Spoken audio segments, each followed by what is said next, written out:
Buen día, a continuación les vamos a hablar sobre la valoración y el examen físico, haciendo énfasis en los signos vitales, así que empecemos. La valoración del estado de salud del paciente en la enfermería es fundamental para reconocer y evidenciar sus necesidades, mientras se le presta el servicio de salud para formular juicios críticos basados en contextos fisiológicos, psicológicos y sociales, permitiendo elaborar un diagnóstico de enfermería, facilitando así la planeación y ejecución del plan de cuidados. Sus objetivos son, primero, detectar características físicas y hallazgos anormales frente al desarrollo y el crecimiento. Segundo, destacar datos obtenidos o confirmar los mismos. Tercero, obtener información importante para establecer diagnósticos de enfermería. Cuarto, contribuir a la investigación de la enfermería. Y quinto, identificación de áreas para realizar promoción de la salud y prevención de la enfermedad. Las herramientas para la obtención de datos son la observación y la exploración física. La observación se realiza por los órganos de los sentidos, una entrevista planificada que tiene una finalidad. La exploración física es un método sistematizado que utiliza técnicas como la inspección, auscultación, palpación y percusión, de las cuales les voy a hablar más adelante. Con frecuencia, la exploración física se realiza de manera cefalocaudal, es decir, empezando por la cabeza y descender sistemáticamente. Sin embargo, puede tener variaciones en función de la edad del paciente, gravedad del problema que se está tratando o prioridades de la salud. Es importante resaltar que la valoración se debe realizar en un entorno limpio, iluminado, con buena temperatura y óptimas condiciones, con material y equipo necesario para su realización, creando una atmósfera de confianza y cordialidad para la realización de la misma. Las técnicas de identificación de condiciones patológicas son las siguientes. El primero es la inspección. Es el método de exploración física que se hace por la observación. Sus objetivos son detectar características físicas significativas y realizar los hallazgos anormales en relación a los normales. Esta se divide en los siguientes tres criterios. La región a explorar, que puede ser local con una inspección por segmentos. General, que es inspección de movimientos y actitud en la marcha. La siguiente es la forma en la que se realiza. Puede ser directa porque es simple e inmediata, se realiza solo con la observación. Y la indirecta es con uso de instrumentos médicos. El siguiente criterio es por el estado de reposo o movimiento. Puede ser estática, que es un estado de reposo de un órgano o un cuerpo. Y dinámica mediante movimientos voluntarios e involuntarios que se pueden poner a hacer al paciente con órdenes o con instrumentos médicos. Seguimos con la palpación. Es examinar el cuerpo por el sentido del tacto. Sus objetivos son detectar presencia de masas, dolores, temperatura, tono muscular, movimientos, corroborando los datos recolectados con el interrogatorio que se hizo previamente y con la inspección. La palpación se divide en tres criterios. El primero, la forma en que se realiza. Puede ser directa por medio del tacto o la presión, y la indirecta armada o instrumental con instrumentos que facilitan la exploración de conductos y cavidades naturales o accidentales, como sondas o catéteres. El siguiente criterio es según el grado de presión. Puede ser superficialidad, que es una presión suave para determinar la textura de la piel o el tamaño de los ganglios. Puede ser profunda, que es una presión interna para producir depresión y percibir órganos internos. Unidigital o bidigital, para investigar puntos dolorosos o estudiar la movilidad de la piel. Según el siguiente criterio es según el tipo de exploración, que puede ser contacto, mediante uno o dos dedos para la exploración del tracto vaginal o rectal. Puede ser manual, que es sencilla y se utilizan las dos manos para sentir, se coloca contra el abdomen y la otra activa aplicando presión.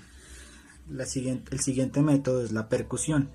Es un método de exploración que consiste en golpear con la mano o con instrumentos en cualquier segmento del cuerpo.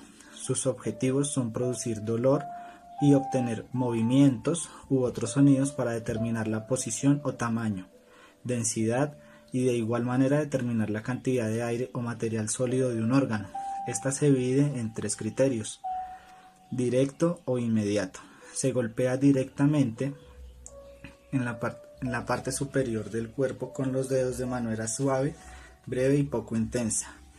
Dígito digital se realiza percutiendo con un dedo sobre la mano derecha sobre el otro dedo de la mano izquierda, sobre la región a explorar. Indirecta puede ser armada o instrumental, mediante golpes sobre una superficie osteomuscular. Se recuerda que la presión debe ser suave, superficial y de igual intensidad en todos sus momentos. Por último, tenemos a la auscultación. Es un método de exploración física por medio del oído. Sus objetivos son valorar ruidos y sonidos producidos por los órganos, como la contracción cardíaca, los soplos cardíacos, el peristaltismo intestinal o sonidos pulmonares, detectando anomalías en los ruidos fisiológicos. Se puede dividir en directa, solo escuchando superficialmente, o indirecta con instrumental por medio del fonendoscopio. A continuación, mis compañeros van a hablar sobre la frecuencia cardíaca, la tensión arterial, la frecuencia respiratoria, la temperatura y la saturación de oxígeno. Muchas gracias.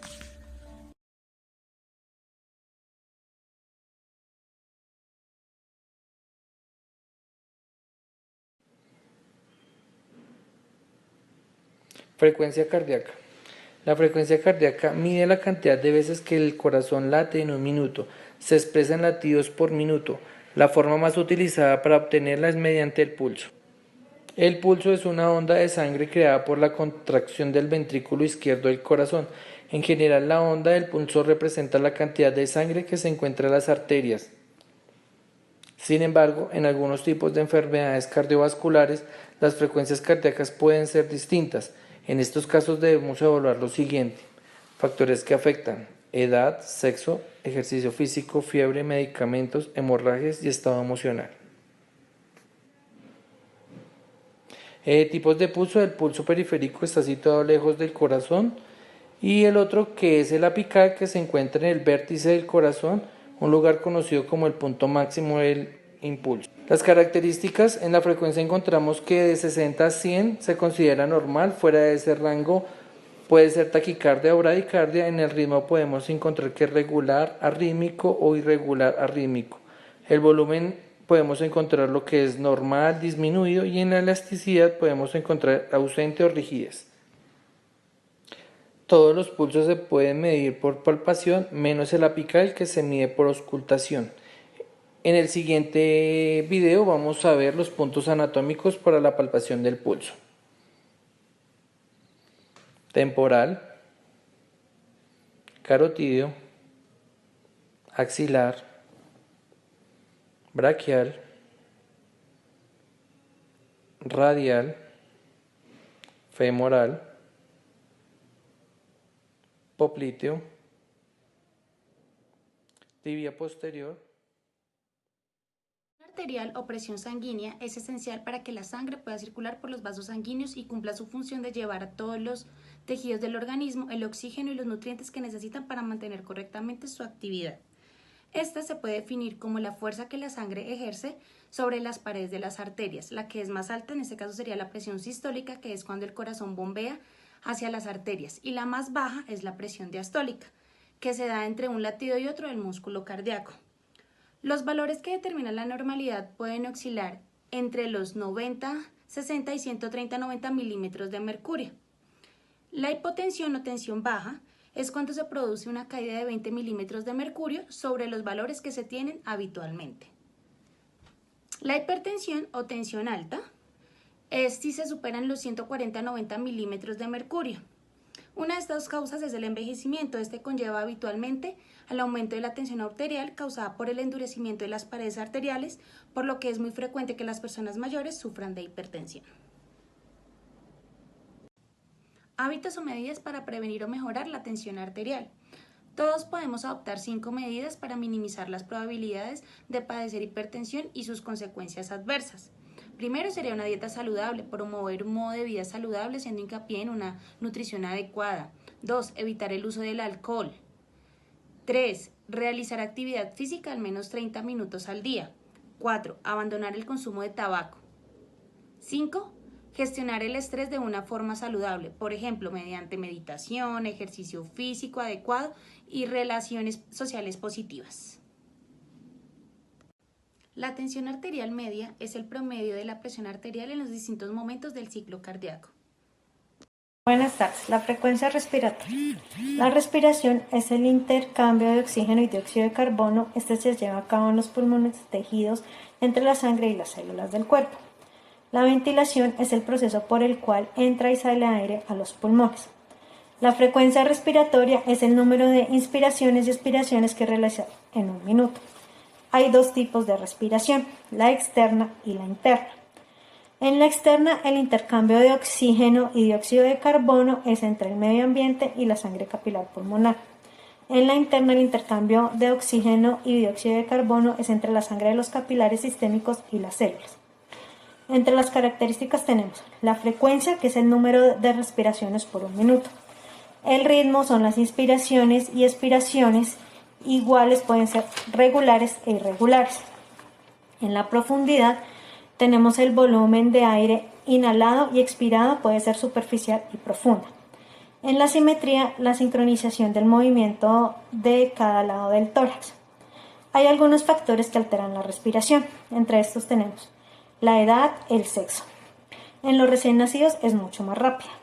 El ejercicio, la digestión, algunas enfermedades neurológicas, pulmonares, de vías respiratorias, alergias, dolores y la fiebre nos aumentan la respiración.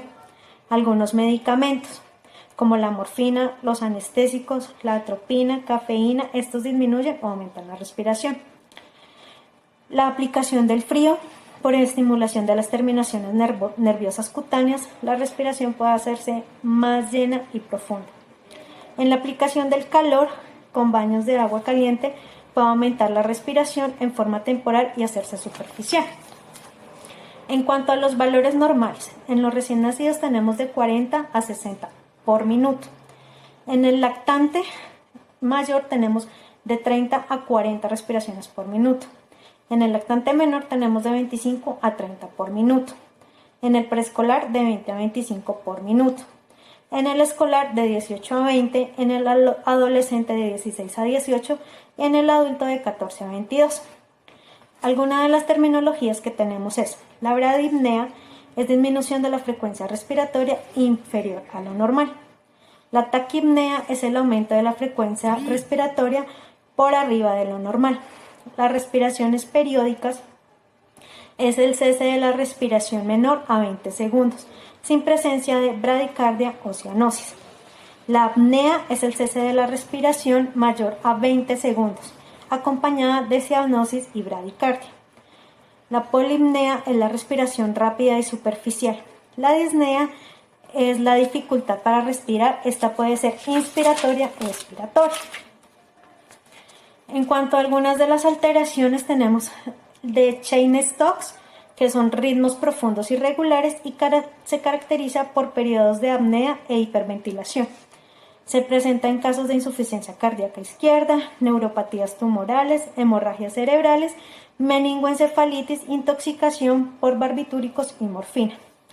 El Kushmani son respiraciones rápidas y profundas características de los pacientes con cetoacidosis diabética. El Blot es el ritmo y frecuencia irregular superficial de 2 a 3 respiraciones seguidas de apnea, frecuente en prematuros, lesiones cerebrales con afectación del centro respiratorio. ¿Cuál es el propósito de la toma de la frecuencia respiratoria? El propósito de la frecuencia respiratoria es conocer el número de respiraciones por minuto y sus características para identificar alteraciones. En cuanto al procedimiento, el procedimiento es debidamente se lavan las manos. Después tenemos a nuestro paciente que no se le debe informar. Esto ya que en cuanto a nuestro procedimiento se realiza el lavado de manos. Tenemos a nuestro paciente listo, sentado o lo podemos poner en la camilla. No se le debe informar el procedimiento a seguir, ya que la respiración es un acto involuntario y en el momento en que se le explica o se le informa se hace de una forma voluntaria. Tomamos la mano de nuestro paciente como si fuéramos a tomar el pulso. Apoyamos sobre el abdomen para poder saber cuáles son las respiraciones y en un minuto hacemos la contabilidad. En este caso se evalúa frecuencia, ritmo, regularidad, profundidad y amplitud. La temperatura es el el equilibrio entre la producción de calor por el cuerpo y su pérdida. El centro termorregulador está situado en el hipotálamo. Cuando la temperatura sobrepasa el nivel normal, se activan mecanismos como son la vasodilatación, hiperventilación y sudoración, que promueven la pérdida del calor. Si por el contrario la temperatura cae por debajo del nivel normal, se activan mecanismos como aumento del metabolismo y contracciones espasmódicas que promueven los escalofríos. La temperatura la podemos tomar como es oral, rectal y axilar. Aquí vamos a mostrar cómo se toma la temperatura axilar. Para comenzar vamos a desinfectar el termómetro con un pañín de alcohol antes de ponerlo al paciente. Antes de cualquier procedimiento al paciente nos toca presentarnos y explicarle al paciente qué es lo que le vamos a realizar. Buenas tardes, mi nombre es Cindy, soy enfermera y le voy a tomar la temperatura. Entonces, por favor, levante su brazo. Vamos a mirar que el termómetro quede en L y así vamos a proceder a tomar la temperatura y decirle a la paciente que sostenga el termómetro con el brazo. Y vamos a esperar a que la temperatura el termómetro pique. ¿Listo? Entre los valores normales de temperatura encontramos el del recién nacido, que es de 36,1 a 37,7, entre los lactantes de 37,2, niños de 2 a 8 su temperatura normal es de 37 y adultos de 36 a 37. Los factores que varían en la temperatura están la edad, el ejercicio, las hormonas, el estrés y el medio ambiente. Entre las características que encontramos o la clasificación están los hallazgos. La febrícula va hasta los 38 grados, fiebre moderada de 38 y 39 y fiebre alta hipertermia al mayor a 39 grados. Según su curva térmica se clasifica en fiebre cuantitativa, fiebre continua, fiebre remitente, fiebre intermitente y fiebre recurrente. La saturación de oxígeno es la medida de la cantidad de oxígeno disponible en la sangre. Cuando el corazón bombea sangre, el oxígeno se une a los glóbulos rojos y se reparte por todo el cuerpo. Los niveles de saturación óptimos garantizan que las células del cuerpo reciban la cantidad adecuada de oxígeno. Se considera que el porcentaje adecuado y saludable de oxígeno en sangre está entre los 95% y el 100%. Por eso, cuando la saturación se encuentra por debajo del 90%, se produce hipoxemia, es decir, el nivel por debajo de los valores normales de oxígeno en sangre. Y uno de sus síntomas característicos es la dificultad para respirar. ¿Cómo puedo medir la saturación de oxígeno en sangre? Generalmente la medición de los niveles de oxígeno se realiza con un dispositivo llamado pulsoxímetro o saturómetro. El principio de funcionamiento del pulsoxímetro se basa en la distinta coloración de la sangre en función de su nivel de saturación de oxígeno, ya que la sangre con más concentración de este gas es de color más claro y vivo. ¿Qué es un pulsoxímetro? ¿Cómo medir oxígeno en sangre? El pulsoxímetro se coloca sobre alguna zona relativamente translúcida del cuerpo, como por ejemplo la yema del dedo, y emite ráfagas de luz de distintas frecuencias, midiendo de esta forma cómo la sangre arterial absorbe cada longitud de onda, ofreciendo así una lectura del nivel de oxígeno. ¿Cómo utilizamos correctamente el pulsoxímetro? Este tipo de medidores son de uso muy sencillo, solo debemos seguir unas pautas simples. Limpiaremos la superficie del sensor con un paño suave o un algodón. Lo colocamos en el dedo asegurando que el sensor quede a la altura de la uña. Debemos tener las uñas bien limpias, sin restos de esmaltes, ya que esto podría variar la medición. Durante la medición es importante no movernos una vez detectado el pulso. El medidor nos devolverá los valores de saturación y la frecuencia cardíaca.